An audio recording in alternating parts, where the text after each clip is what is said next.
ಅಮರಕರು ಹಿರಣ್ಯಕಶಿಪುವಿನ ಆಜ್ಞೆಯಂತೆ ಅವನಿಗೆ ಬೇರೆ ಬೇರೆ ವಿಷಯಗಳಲ್ಲಿ ತರಬೇತಿ ನೀಡಿದರು. ಅರ್ಥಶಾಸ್ತ್ರ, ರಾಜನೀತಿ, ನಾಸ್ತಿಕತೆ ಹಾಗೂ ಇಂದ್ರಿಯ ಭೋಗದ ವಿಷಯಗಳನ್ನು ತಿಳಿಸಿಕೊಟ್ಟರು. ಪ್ರಹ್ಲಾದ, ಬಾ ಇಲ್ಲಿ. ನೀನು ಇದುವರೆಗೂ ಗುರುಕುಲದಲ್ಲಿ ಕಲಿತ ಶ್ರೇಷ್ಠ ವಿಷಯ ಯಾವುದು ಹೇಳು. ಹೇ ಅಸುರರಲ್ಲಿ ಶ್ರೇಷ್ಠನಾದವನೇ, ನಾನು ನನ್ನ ಆಧ್ಯಾತ್ಮ ಗುರುಗಳಿಂದ ಕಲಿತ ಪಾಠವೆಂದರೆ ಶಾಶ್ವತವಲ್ಲದ ದೇಹ ಹಾಗೂ ತಾತ್ಕಾಲಿಕ ಗೃಹ ಜೀವನವನ್ನು ಸ್ವೀಕರಿಸಿದ ಯಾವುದೇ ವ್ಯಕ್ತಿಯು ಕತ್ತಲೆಯ ಬಾವಿಯಲ್ಲಿ ಬಿದ್ದು ಆತಂಕಕ್ಕೆ ಒಳಗಾಗುತ್ತಾನೆ. ಬಾವಿಯಲ್ಲಿ ನೀರಿಲ್ಲ, ಆದರೆ ಸಂಕಟ ಮಾತ್ರ. ಹಾಗಾಗಿ ಈ ಸ್ಥಾನವನ್ನು ತ್ಯಜಿಸಿ ಕಾಡಿಗೆ ಹೋಗಬೇಕು. ಅಂದರೆ ಕೃಷ್ಣ ಪ್ರಜ್ಞೆಯನ್ನು ಸ್ವೀಕರಿಸಿ ಬೃಂದಾವನಕ್ಕೆ ಹೋಗಿ ಪರಮ ಪ್ರಭು ಶ್ರೀ ಕೃಷ್ಣನ ಆಶ್ರಯವನ್ನು ಪಡೆಯಬೇಕು.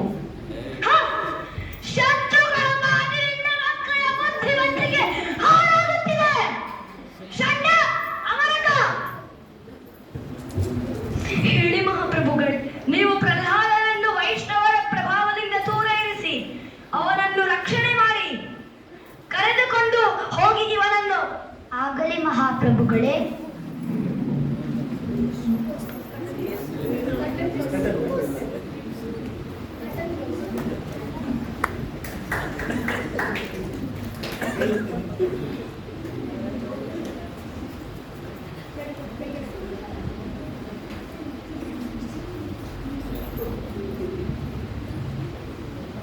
ಪ್ರಿಯ ಪ್ರಹ್ಲಾದ, ಹೇಳಿಕೊಡುವುದನ್ನು ಮಾತ್ರ ಕಲಿ, ಬೇರೆ ಏನನ್ನೂ ಕಲಿಬೇಡ. ಹಿರಣ್ಯಕಶಿಪು 3 ಲೋಕಗಳಿಗೆ ಒಡೆಯ, ಅವನೇ ಸರ್ವೇಶ್ವರ. ನಿಮ್ಮ ತಂದೆಯನ್ನು ಪಾಲಿಸು. ಯಾವತ್ ಜೀವೆ ಸುಖಂ ಜೀವೆ ಋಣಂ ಕೃತ್ವಾ ಘೃತಂ ಪಿಬೆ ಭಸ್ಮೀಭೂತಸ್ಯ ದೇಹಸ್ಯ ಕುತೋ ಪುನರಾಗಮನಂ ಭವೇತ್. ನಾವು ಈ ಜೀವನವನ್ನು ಭೋಗದಲ್ಲಿ ಕಳೆಯಬೇಕು, ಸಾಲ ಮಾಡಿ ಆದ್ರೂ ತುಪ್ಪ ಕುಡಿಯಬೇಕು. ಎಂದರೆ ಈ ದೇಹ ಒಂದಲ್ಲ ಒಂದು ದಿನ ಭಸ್ಮವಾಗುತ್ತದೆ, ಪುನರ್ಜನ್ಮ ಇಲ್ಲ. ಹಾಗಾಗಿ ಇರುವಷ್ಟು ದಿನ ಒಳ್ಳೆಯ ಭೋಗ ವಿಲಾಸದಲ್ಲಿ ಕಳೆಯಬೇಕು. ಹಣ, ಸಂಪತ್ತು, ಸ್ತ್ರೀ, ಅಧಿಕಾರ ಇಷ್ಟೇ ಜೀವನ. ಹೇ ಗುರುಗಳೇ, ಸುಳ್ಳನ್ನು ಸತ್ಯವೆಂದು ಒಪ್ಪಲು ಸಾಧ್ಯವಿಲ್ಲ. ಶ್ರೀ ಹರಿಯೇ ಈ ಎಲ್ಲ ಲೋಕಗಳ ಒಡೆಯ. ಅವನೇ ಪರಮ ಪುರುಷ, ಅವನೇ ಸೃಷ್ಟಿಕರ್ತ, ಸಕಲ ಜೀವಿಗಳ ಪಾಲಕನೂ ಅವನೇ. ಈ ಶರೀರ ಎನ್ನುವುದು ಅಶಾಶ್ವತ, ಆತ್ಮವು ಶಾಶ್ವತ. ಈ ತಾತ್ಕಾಲಿಕವಾಗಿರುವ ಶರೀರವನ್ನು ಕೇವಲ ಭೋಗೈಶ್ವರ್ಯಕ್ಕೆ ಉಪಯೋಗಿಸದೆ ಅದನ್ನು ಶ್ರೀಹರಿಯ ಸೇವೆಯಲ್ಲಿ ತೊಡಗಿಸಬೇಕು. ನಿರಂತರ ಹರಿಧ್ಯಾನವನ್ನು ಮಾಡಬೇಕು, ಹರಿಸ್ಮರಣೆ ಮಾಡುತ್ತಿರಬೇಕು. ಅವನೇ ಮುಕ್ತಿದಾತ. ಅಯ್ಯೋ ಅಯ್ಯೋ ಪ್ರಹ್ಲಾದ, ಏನಾಗಿದೆ ನಿನಗೆ? ಇದನ್ನೆಲ್ಲ ಎಲ್ಲಿಂದ ಕಲಿತಿರುವೆ? ಹರ ಸಂಗ ಮಾಡಬೇಡ, ಈ ಜೀವನವನ್ನು ಹಾಳು ಮಾಡಿಕೊಳ್ಳಬೇಡ. ಇದನ್ನು ನಾವು ನಿಮ್ಗೆ ಎಂದು ಹೇಳಿಕೊಟ್ಟಿಲ್ಲ. ಮಹಾರಾಜರು ಇದನ್ನು ಕೇಳಿಸಿಕೊಂಡರೆ ನಮ್ಮ ಗತಿ ಅಷ್ಟೇ.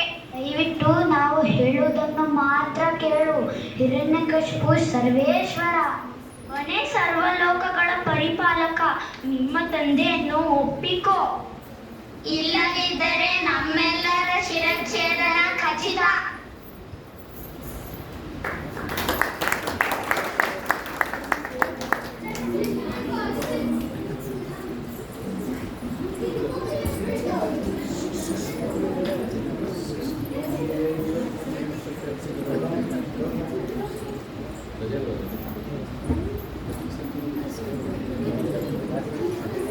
ಬನ್ನಿ ಬನ್ನಿ, ಆಟ ಆಡೋಣ.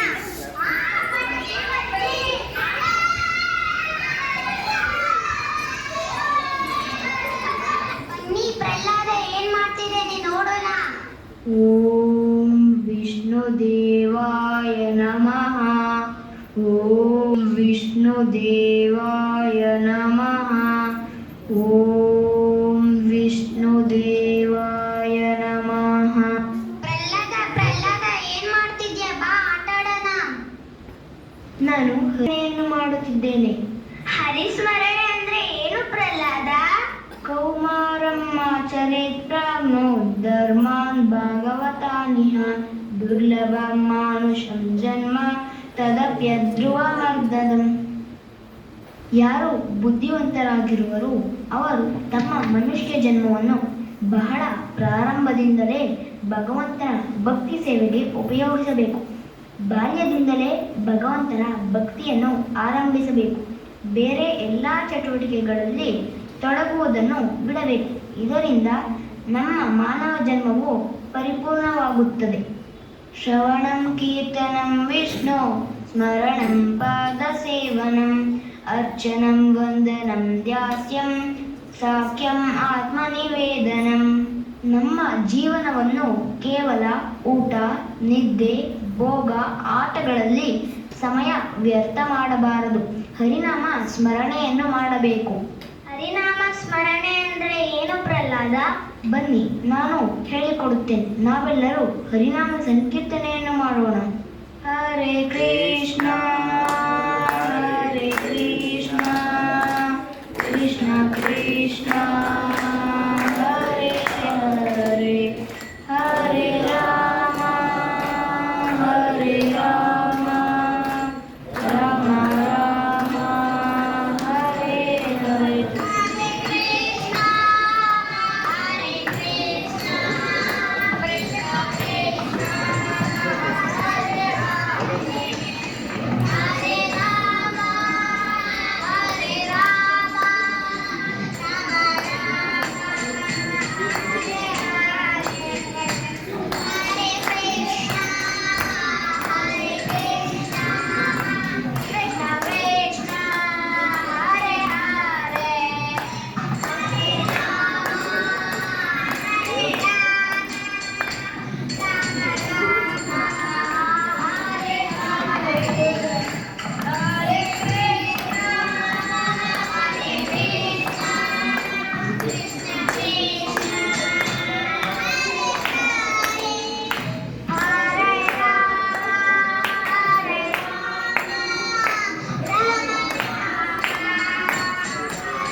ಹೀಗೆ ಪ್ರಹ್ಲಾದನು ತನ್ನೆಲ್ಲ ಗೆಳೆಯರೊಂದಿಗೆ ಗುರುಕುಲದಲ್ಲಿ ಹರಿನಾಮ ಸಂಕೀರ್ತನೆಯನ್ನು ಮಾಡತೊಡಗಿದ. ಇದರಿಂದ ಕ್ರೋಧಗೊಂಡ ಹಿರಣ್ಯಕಶಿಪು ಸೈನಿಕರಿಗೆ ಹೀಗೆಂದು ಆಜ್ಞೆ ಮಾಡಿದನು. ಸೈನಿಕರೇ, ಪ್ರಧಾನನನ್ನು ಕರೆದುಕೊಂಡು ಹೋಗಿ ಅವನನ್ನು ದಂಡಿಸಿ ಬೆಟ್ಟದಿಂದ ತಳ್ಳಿ ಸರ್ಪಗಳ ಬಾವೆಯಲ್ಲಿ ತೂಡಿ ಆನೆಯ ಕಾಲಲ್ಲಿ ತುಳಿಸಿ. ಆಗಲಿ ಮಹಾಪ್ರಭುಗಳೇ.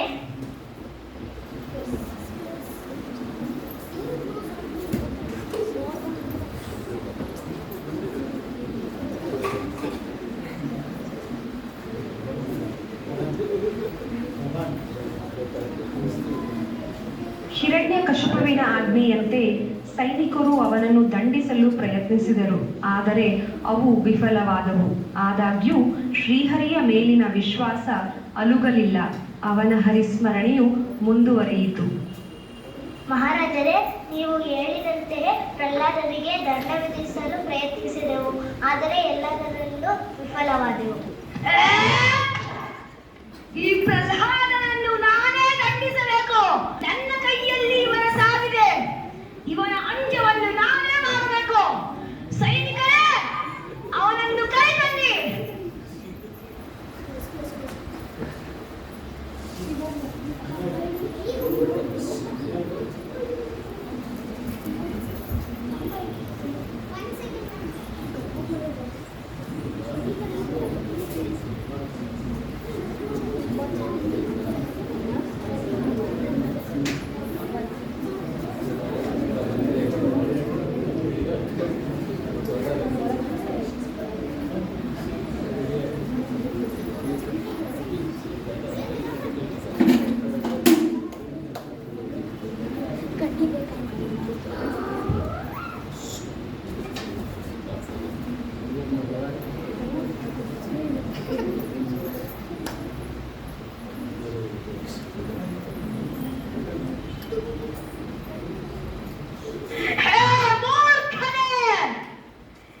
ನಮ್ಮ ಕುಲ ಕಳಂಕವೇ.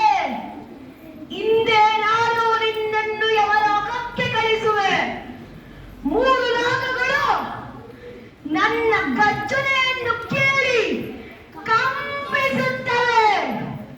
ಆದರೆ ನೀನು ಇಂದು ನನ್ನೆದುರಿಗೆ ನಿಂತು ನನ್ನ ಶತ್ರುವಿನ ಹೆಸರನ್ನು ತೆಗೆದುಕೊಳ್ಳುತ್ತಿದ್ದೀಯ. ನಿನಗೆಷ್ಟು ಧೈರ್ಯ? ಎಲ್ಲ ದೇವತೆಗಳು ನನ್ನನ್ನು ನೋಡಿ ಭಯಪಡುತ್ತಾರೆ. ಆದರೆ ನೀನು ನನ್ನೆದುರು ಭಯಪಡದೆ ನಿಂತಿದ್ದೀಯ. ನಿನ್ನ ಶಕ್ತಿಯ ಮೂಲ ಯಾವುದು? ಪ್ರಿಯ ಮಹಾರಾಜರೇ, ನಿಮ್ಮ ಹಾಗೂ ನನ್ನ ಶಕ್ತಿಯ ಮೂಲ ಒಂದೇ. ನಿಮ್ಮ ಅಥವಾ ನನ್ನ ಶಕ್ತಿ ಮಾತ್ರವಲ್ಲ, ಎಲ್ಲರಿಗೂ ಏಕೈಕ ಶಕ್ತಿ ಅವನೇ, ಶ್ರೀಹರಿ.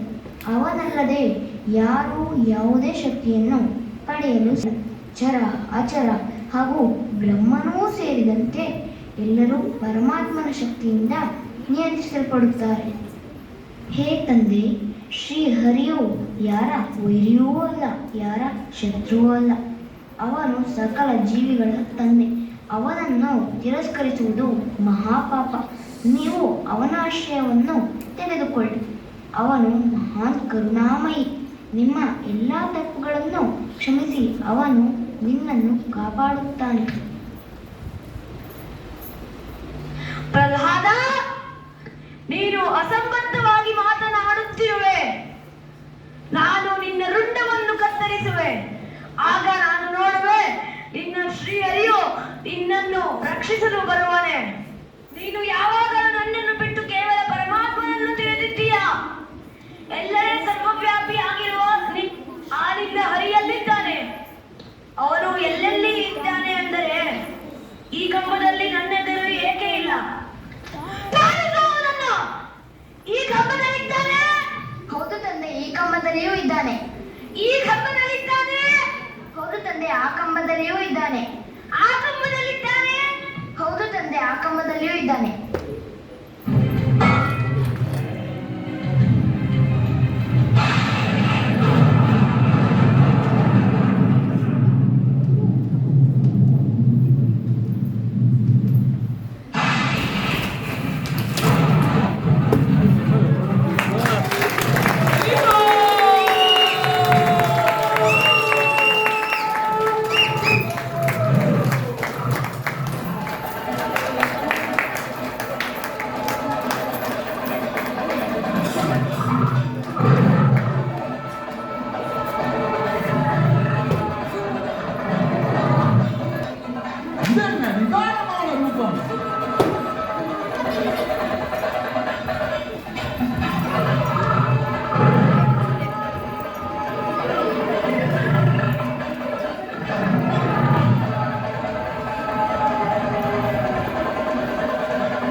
नरसिंहदेव भगवान की